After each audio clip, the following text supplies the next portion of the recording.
The iconic Olympic Stadium is set to become the new home of West Ham United. We want to be in the Champions League. We want to be like Man City, Chelsea or Man United, where our brands are recognised all around the world. To do that, you've got to have a big stadium. West Ham's owners have struck a deal the public knows very little about. The deal could make the club's owners, two of Britain's richest men, hundreds of millions of pounds richer. This is about Olympic Stadium, which has now been effectively transferred to a commercial enterprise for virtually nothing.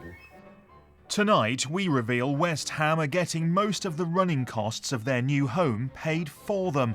Critics and experts say it means they're getting the Olympic Stadium, in effect, rent-free. To all intents and purposes, this is a contract which gives West Ham the stadium for no rent whatsoever. Something doesn't smell right.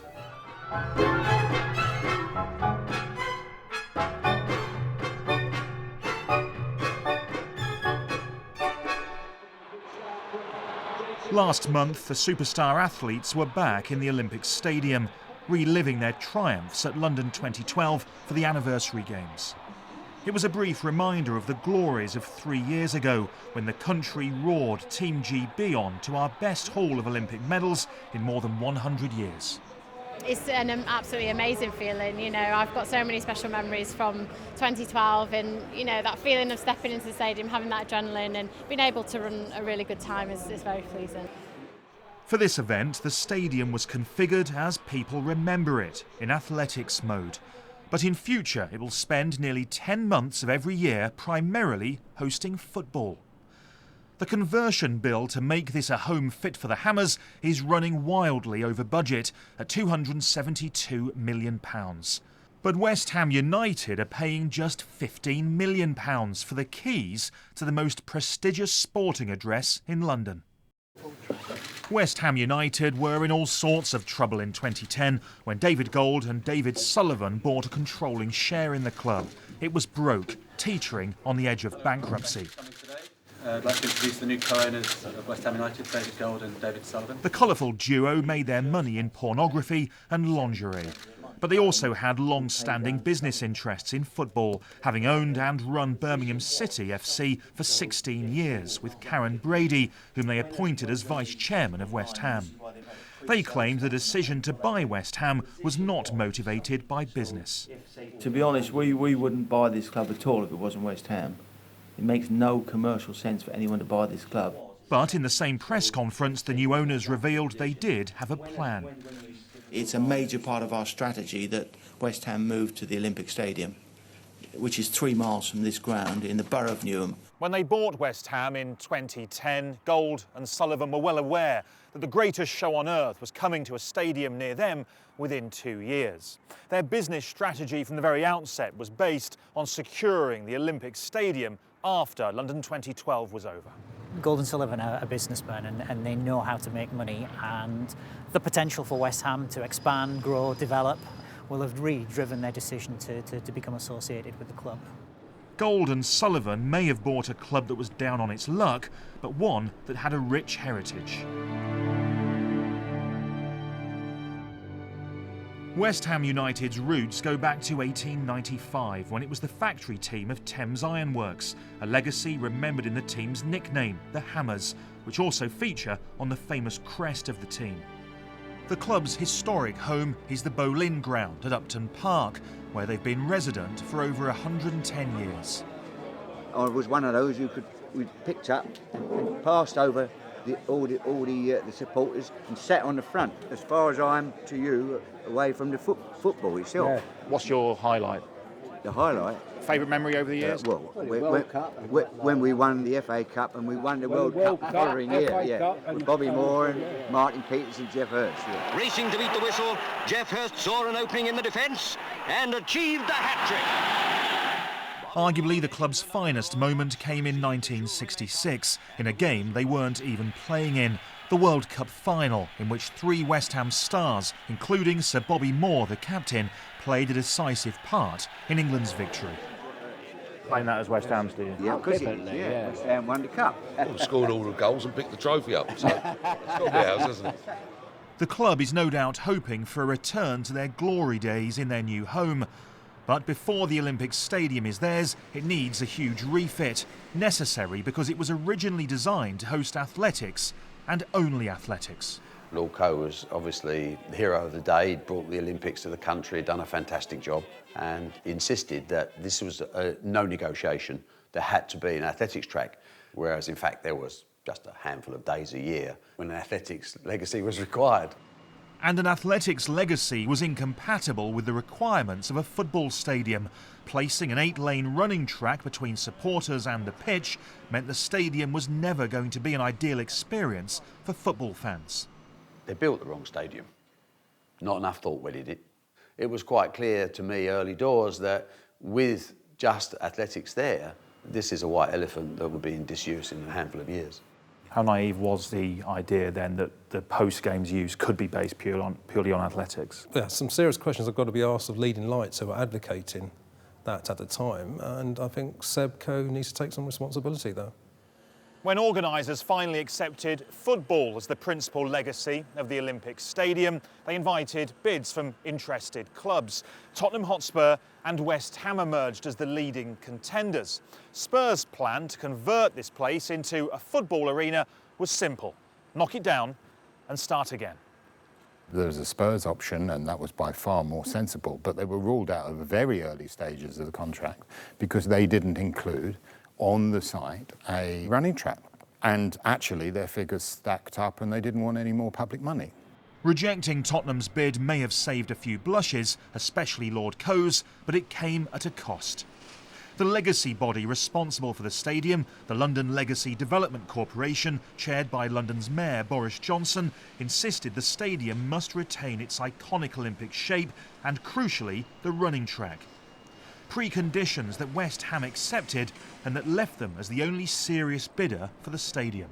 Boris bent over backwards to accommodate them, and they ended up, West Ham ended up with a deal which is astoundingly good for them. West Ham could ask whatever they wanted out of the site within reason, and we had to deliver it to them. Just 3 miles from the Olympic Stadium in Upton Park, many West Ham fans can't believe their luck.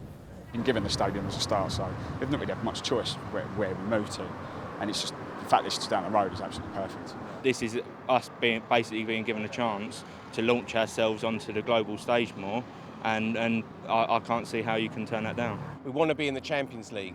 We want to be like Man City, Chelsea or Man United, where our brands are recognised all around the world. To do that, you've got to have a big stadium. Not all supporters are as excited by the move up the road to the Olympic Stadium. Some fans fear a loosening of the club's ties with this part of the East End.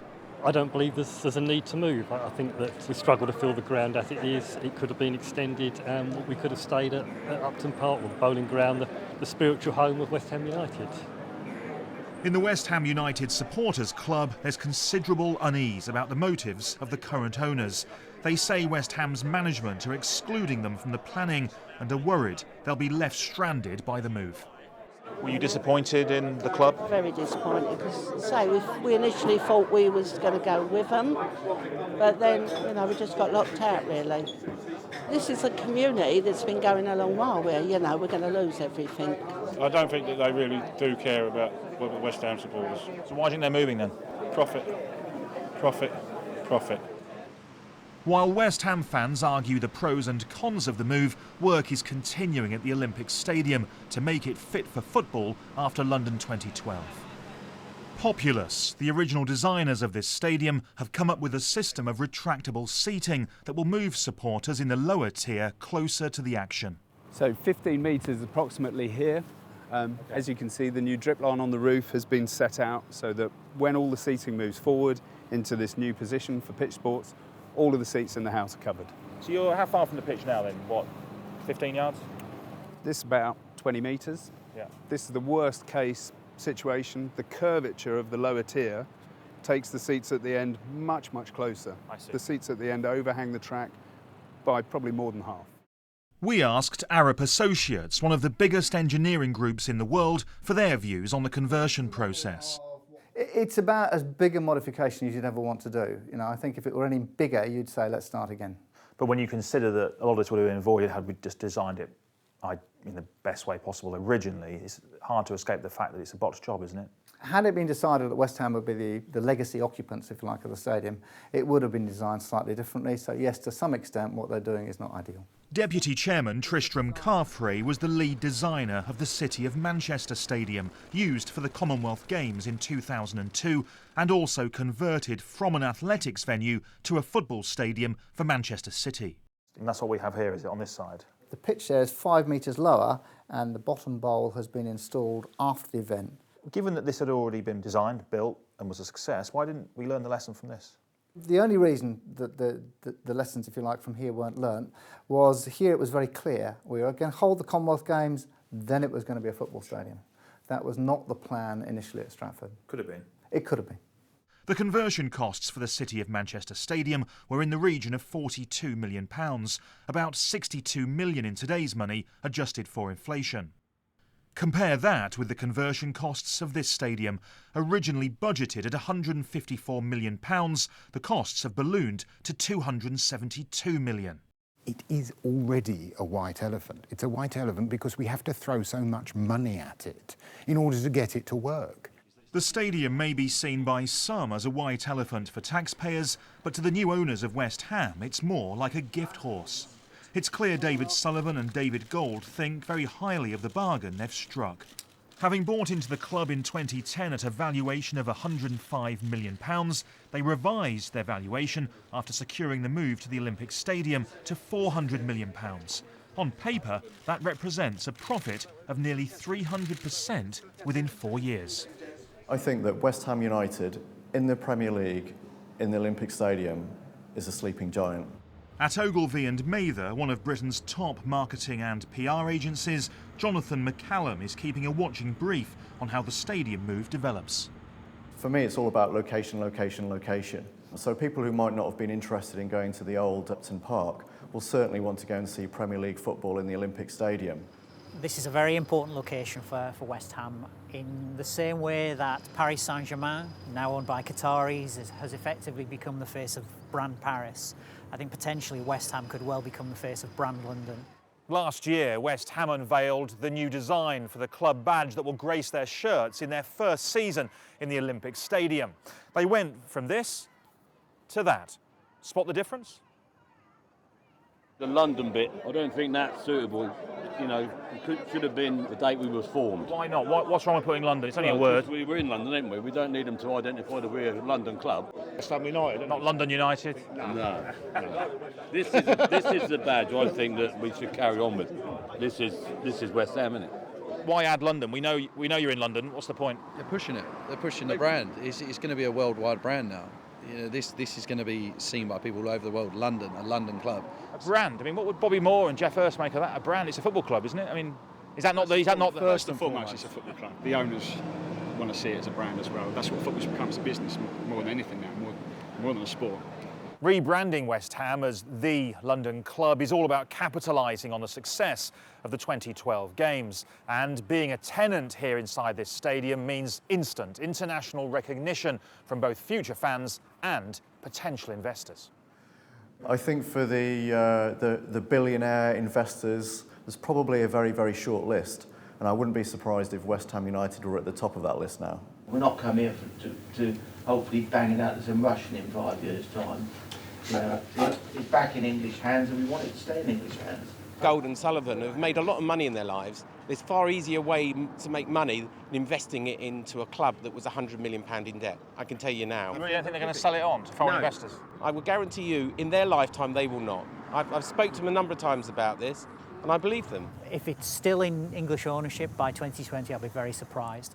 The Qataris already own part of the Olympic Park, they own the village. The Chinese are investing very heavily in the East End of London. We also know that American investors too have a predisposition towards buying English football clubs. So my view is that by 2020 we'll either have a Qatari, a Chinese or an American owner here. Whoever ends up owning West Ham in the future, the present problem for the club is recruiting new fans to fill their shiny new stadium. Adrian throws off his gloves. Will he need them anymore? No!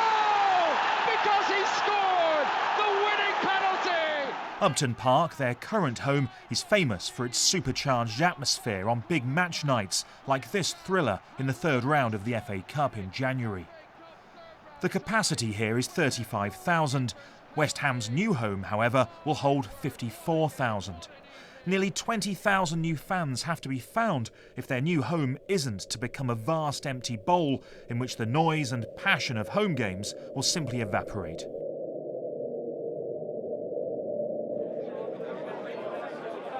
West Ham will be hoping to recruit a lot more fans like these visitors. We'll have more people coming from abroad, you know, these Scandinavian hammers, the Italian hammers, us Maltese hammers. So it would be a great move. It will bring more income to the club, more players. I think it will be a good move. The Olympic Stadium for West Ham opens up their brand to an international audience, and I don't think they're going to be worried about empty seats. But other football clubs around London are worried about empty seats at their own stadiums. Leyton Orient, the nearest professional club to the Olympic Stadium, have claimed that West Ham will resort to dumping cheap or even free tickets onto the market to recruit new fans locally. Currently in the fourth tier of English football, Leyton Orient's former chairman has argued in the courts and in Parliament that they will be crushed as a result of West Ham's good fortune. West Ham moves closer to a smaller business like Leyton Orient and gives away 100,000 tickets a year. And also advertises season tickets for £99 to youngsters, Premiership football for 99 quid against all the top teams in the Olympic Stadium, this iconic building. It's going to have a hugely adverse effect on the local community club. The last home game of the season for Charlton Athletic at the Valley in southeast London. Another club within easy reach of West Ham's big new stadium. Any loyal fan will stay with the club that they've been with all their life. I came down here when I was 11 years of age and I'm 60. So there's no other club that will make me move over, cheap tickets or not. No, we've got plenty of fans local. They always support Charlton, so we're not worried about West Ham. They'll be down next season anyway. But Steve Clarke and Richard Hunt of the Charlton Athletic Supporters Trust take a less benign view of their East End neighbours' elevation to the Olympic Stadium. We're looking at the new fans, and so an opportunity to get new fans, which Charlton are attempting along with everybody else, that's the area that we worry. What West Ham are doing is, with all these spare seats, this getting on for 20,000 spare seats, they're going to be dumping tickets everywhere they possibly can to get people in. The Supporters Trust points out these fears appear justified already. West Ham's local council, Newham, is contributing £40 million towards the conversion cost of the Olympic Stadium. In return, they get 100,000 tickets per season from the club to distribute as the council sees fit.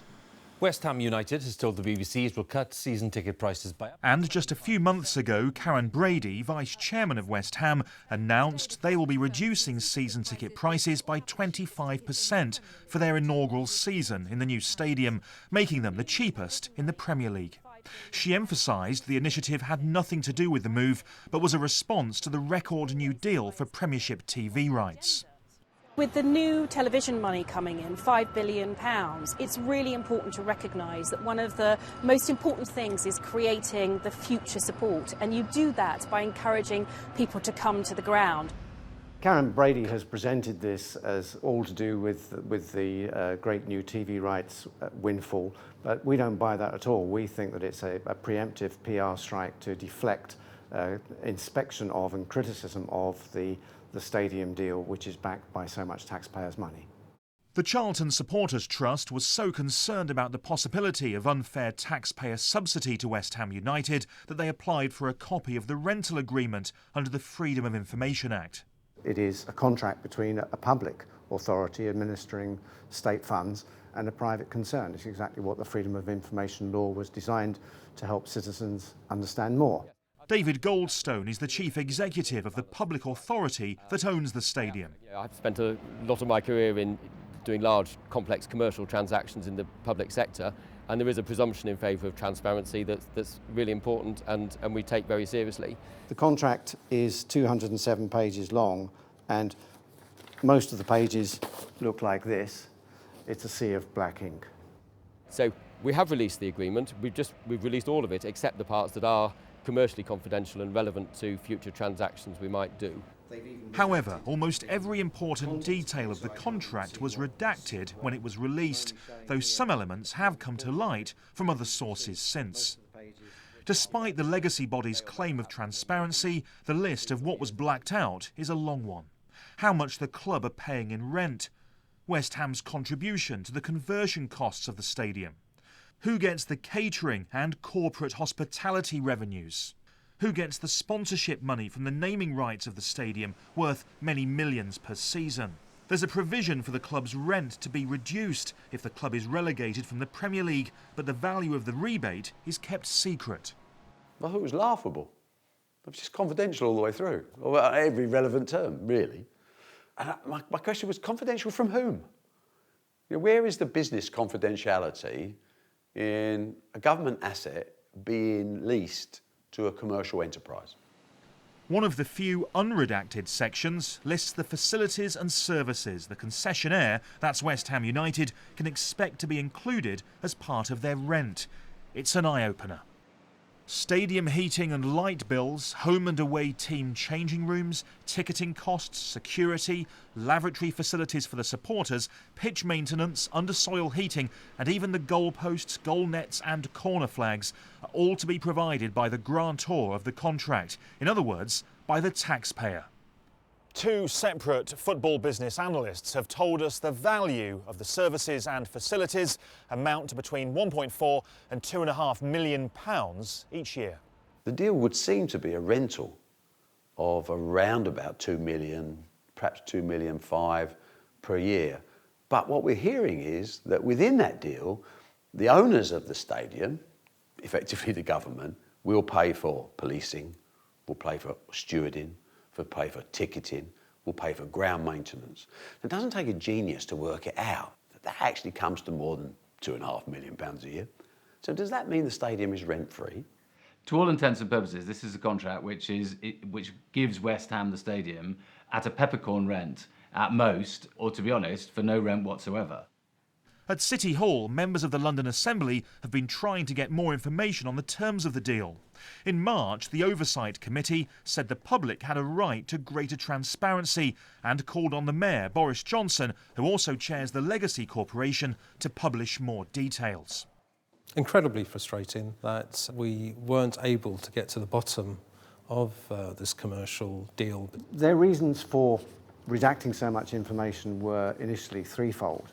The first one, which almost made me laugh when I read it, was on grounds of national security, as well as health or safety, and finally commercial confidentiality. You don't buy this defence that it's down to confidentiality. You don't buy that? I don't buy that, but I'll tell you why, because we didn't need to have that with Man City moving into the Commonwealth Games Stadium. So why the secrecy in London when in Manchester, the deal with Manchester City Council was quite open and clear. Perhaps the most important thing we don't know in the secret deal is exactly how much money the taxpayer would receive as a clawback in the future in the event of West Ham's owners selling the club at a profit as a result of their occupancy of the Olympic Stadium. And then, of course, they might sell it on as well. Of course they might sell it on. And how much would the taxpayer get back? I haven't got a clue. What happens if West Ham sell to a Middle East consortium for hundreds and hundreds and hundreds of millions of pounds, which I believe West Ham will be worth in their new home? But at the end of the day, they have looked after themselves. Government's job is to look after us, the taxpayer. This is public money that's been put into this. Don't the public have a right to know what the return would be? I believe the public have a right to know. Boris Johnson is repeatedly refusing to release details of this deal. I think we're coming to the stage where there needs to be some form of public inquiry. I will give way to the member if he's going to agree with me on this matter. In the House of Commons, Chris Bryant, the Shadow Secretary of State for Culture, Media and Sport, has clashed with Boris Johnson and called for the full details of the deal to be published as a matter of urgency. We're talking about such enormous sums of money that I think most British taxpayers would just want to know what the deal was that was signed on their behalf. And that's the first hurdle that the government has got to cross. If it doesn't come through that, then I think the demands for a full public inquiry will grow, and that's the point at which I'll start wanting to join those. The buck stops with Boris Johnson. He's the man in charge. He's been chairman of virtually every stage of the procedure right the way through since his installation as Mayor of London. But if I'm going to take him seriously as a politician and as a man, I want honesty, I want transparency. And it's time for him to tell the truth. There's a sting in this tale. Whoever ends up owning West Ham at the Olympic Stadium could find themselves the subject of an investigation by the European Commission on the basis that, as a result of this deal, West Ham received unfair state subsidies. State aid rules in Europe are there for a good reason, which is that no government should be giving financial advantage of whatever kind to one commercial player over another commercial player, whether within their country or elsewhere. And these are very real issues that are already affecting other football clubs in Europe. The European Commission is investigating state aid complaints against 12 clubs in Holland and Spain, including some of the biggest names in football, such as Barcelona and Real Madrid. 2 complaints against the West Ham deal have already been received by the Commission, but they were made by individuals rather than a financially interested party and were rejected. If a complaint is made by a rival football club, it will be investigated more thoroughly. And other clubs have up to 10 years to bring their case if they wish. I have to say I'm not sort of losing sleep about whether somebody else is going to make a challenge into something that's already being looked at and considered and isn't being inquired into by the appropriate body any further. If it were subsequently proven that there had been illegal state aid provided to West Ham through this deal, then West Ham would end up having to pay back any potential financial advantage that might have accrued to them. Which could run to millions. Which could run to the best part of $500 million. Every cup final has a winner, of course, and the winners in this case appear to be 2 entrepreneurs whose net worth may be enhanced, some would say, at taxpayers' expense by hundreds of millions of pounds. Because Gold and Sullivan, the owners of West Ham, seized an opportunity when others made a mess of the legacy for the Olympic Stadium. We know it was a marvellous Olympics for Britain. We didn't do the planning for the legacy, and that, I think, is a national disgrace. We invited Lord Coe, Boris Johnson and West Ham United to be interviewed for this programme. They all declined, but West Ham issued the following statement. Without us, the stadium would lose money. The suggestion we are getting the stadium rent-free is wrong. We are more than paying our way. There is absolutely no chance tickets will be dumped. We need to move because we have simply outgrown the Boleyn ground. It defies logic that David Gold and David Sullivan will sell the club. They have made it clear they would like to pass their shares on to their children. And a spokesman for Boris Johnson added, The Olympic Stadium remains in public ownership and will be capable of hosting a variety of other events and sports. The Mayor has secured long-term sustainable investment in order to protect an iconic stadium. For the old guard still gathering in the West Ham supporters' clubhouse, it's all a bit bewildering.